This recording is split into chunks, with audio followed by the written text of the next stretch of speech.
का 11वां रूप हनुमान यानी मैं सचमुच अनोखा था। मेरे पिता केसरी वानरों के राजकुमार थे और माता अंजनी एक शापित अप्सरा।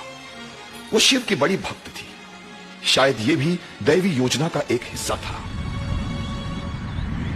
एक दिन माता अंजनी शिव ध्यान में डूबी थी कि अचानक अरे ये क्या? किसने छुआ मुझे? सामने आओ। कोई तो है। मैं हूँ अंजनी। कौन हो तुम?